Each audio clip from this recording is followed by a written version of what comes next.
بسم اللہ الرحمن الرحیم۔ عزیزان محترم، آپ کو ایک قصہ سناتا ہوں۔ بغداد کے بازار میں ایک حلوائی صبح صبح اپنی دکان سجا رہا تھا کہ ایک فقیر آ نکلا تو دکاندار نے کہا، آ جاؤ بابا جی بیٹھو۔ فقیر بیٹھ گیا تو حلوائی نے گرم گرم دودھ فقیر کو پیش کیا۔ فقیر نے دودھ پی کر اللہ تعالیٰ کا شکریہ ادا کیا اور حلوائی کو کہا کہ بھائی تیرا بھی شکریہ، اور یہ کہہ کر فقیر چل پڑا۔ اسی بازار میں ایک فاحشہ عورت اپنے دوست کے ساتھ سیڑھیوں پر بیٹھ کر موسم کا لطف اٹھا رہی تھی۔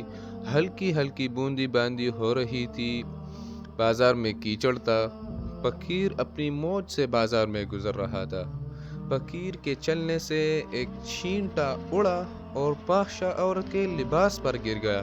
جب یہ منظر فاحشہ عورتوں کے دوستوں نے دیکھا تو اسے بہت غصہ آیا۔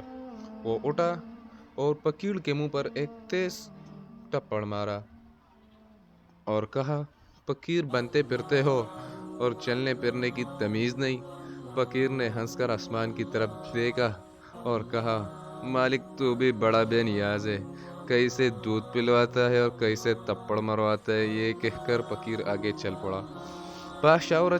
اسی وقت فاحشہ عورت چھت پر چل رہی تھی تو اس کا پاؤں پھسلتا ہے اور زمین پر سر کے بل گر جاتی ہے تو اس کو ایسی شدید چوٹ لگ جاتی ہے کہ اسی موقع پر وہی فوت ہو جاتی ہے۔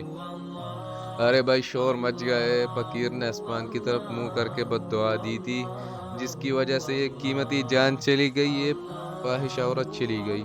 فقیر ابھی بازار کے دوسرے کونے تک نہیں پہنچا تھا کہ لوگوں نے فقیر کو پکڑ لیا اور کہا کہ بڑے فقیر بنتے پھرتے ہو، حوصلہ بھی نہیں رکھتے ہو۔ فقیر نے کہا کہ کیا ہوا میاں؟ لوگوں نے کہا کہ تم نے بد دعا دی جس کی وجہ سے یہ قیمتی جان چلی گئی۔ فقیر نے کہا کہ واللہ میں نے کوئی بد دعا نہیں دی۔ لوگوں نے ضد کی تو فقیر نے کہا، اچھا بھائی چلو اصل بات پوچھتے ہو تو میں نے کوئی بد دعا نہیں دی، یہ یاروں کی لڑائی ہے۔ لوگوں نے کہا کہ وہ کیا؟ فقیر نے کہا، جب میں گزر رہا تھا اور میرے پاؤں سے چینٹا اڑا تو اس عورت کے لباس پر پڑا تو اس کے یاروں کو غصہ آیا، اس نے مجھے تھپڑ مارا تو پھر میرے یار کو بھی غصہ آ گیا۔ تو عزیزان محترم، اسے کہتے ہیں پیار محبت۔